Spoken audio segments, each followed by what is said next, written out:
యేసు ప్రభువారి జీవితం దాదాపు 2000 సంవత్సరాల క్రితం యూదేయ దేశంలోని బెత్లెహేం అనే చిన్న పట్టణంలో యేసు ప్రభువు జన్మించారు.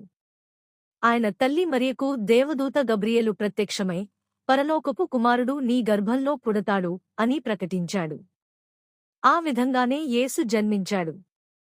ఆయనను రక్షకుడిగా, దేవుని కుమారునిగా ప్రపంచం ఆరాధించింది. యేసు చిన్ననాటి నుంచే భక్తి, జ్ఞానం కలిగినవాడు. 12 ఏళ్ల వయస్సులోనే దేవాలయంలో గురువులతో వేద గ్రంథాలపై చర్చలు జరిపాడు. ఆయన మాటల్లో ఆత్మసత్తా, జ్ఞానం కనిపించేవి. యౌవనంలో ఆయన యోహాను బాప్తిస్మా ఇచ్చిన జోర్డాన్ నదిలో స్నానం చేశాడు. ఆ సమయంలో పరలోకం నుండి స్వరమొచ్చి, ఇతనే నా ప్రియ కుమారుడు అని దేవుడు ప్రకటించాడు.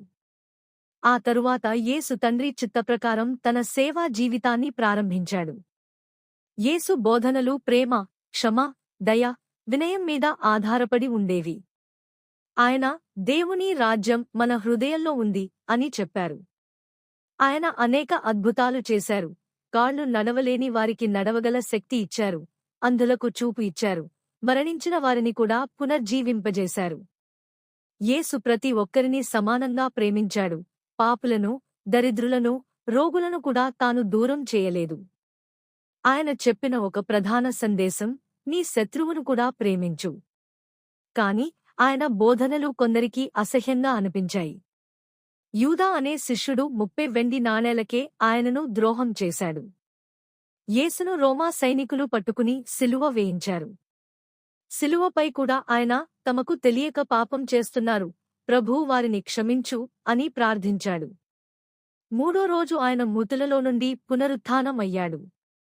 ఇది ప్రపంచానికి శాశ్వతమైన విశ్వాసం ఇచ్చింది, మరణం అంతిమం కాదు. యేసు స్వర్గారోహణం చేసి, నేను తిరిగి వస్తాను అని హామీ ఇచ్చాడు. యేసు ప్రభువు జీవితం మనకు నేర్పేది ప్రేమ, క్షమ, సత్యం, దయ మరియు విశ్వాసం అనేవి మానవ జీవితానికి నిజమైన విలువలు.